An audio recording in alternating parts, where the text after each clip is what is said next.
Fa molts anys, Elisa i Rodolf, reis d'un regne espanyol, van trobar un xiquet a un bosc.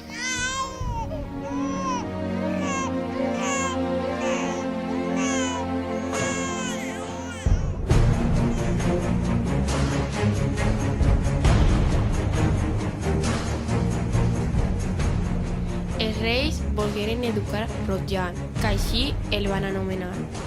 Això suposava ensenyar-li l'art de la guerra.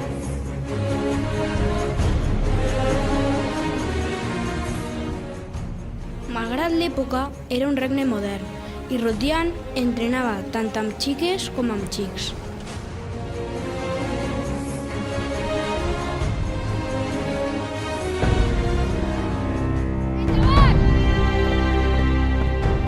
A Rotjan la guerra no li agradava molt. Potser hi hauria una altra manera de resoldre les diferències.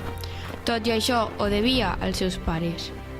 A més, si els anglesos envaïen el seu regne, què havia de fer ell? Així que amb els seus companys i companyes, que a la guerra anaven tots, es dirigiren cap a la batalla.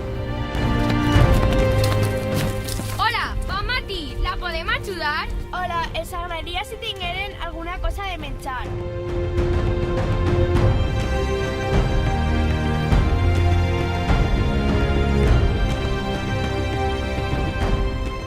Clar, doneu-li de menjar a esta dona.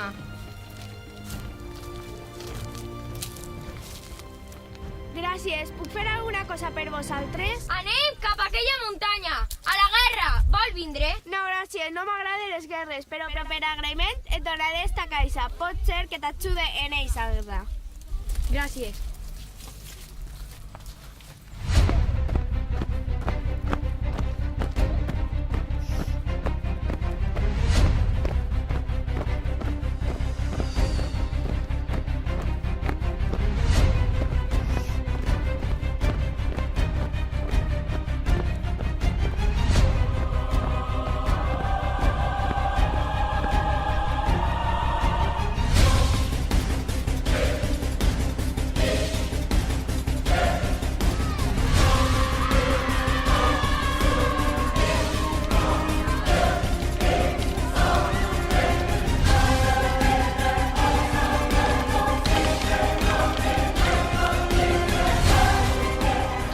Després d'hores de lluita, ja no podien més. Rotjan va decidir anar directament a pel cap del bàndol contrari. Potser així s'acabarà tot més prompte.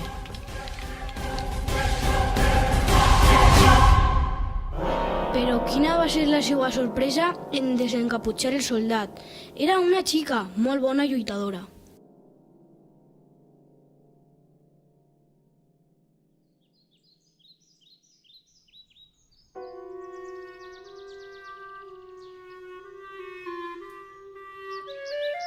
Efectivament, hi havia una altra manera de resoldre les seues diferències.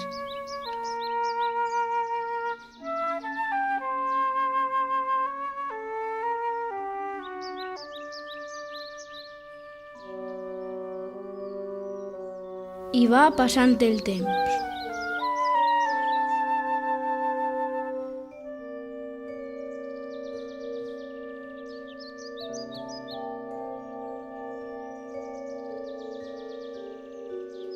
Em diuen Rotjan, i tu qui eres?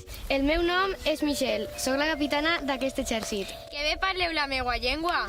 És la llengua de la meva àvia. I per què voleu envair el nostre regne? Ens havien dit que vosaltres veníeu cap a la nostra casa i no volien que arribareu, només defensàvem la nostra terra.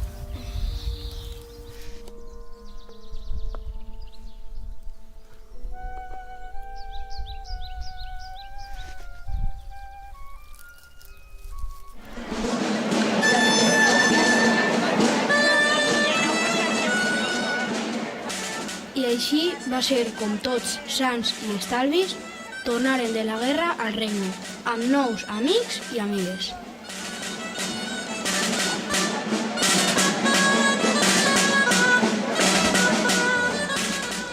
I això va ser motiu d'una gran festa, on no faltaren els balls tradicionals.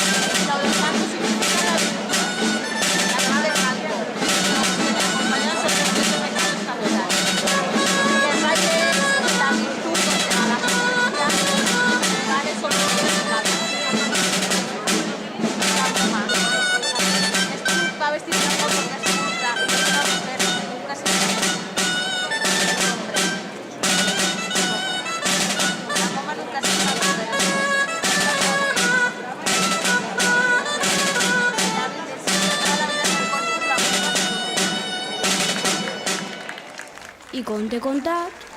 Conte acabat, o no?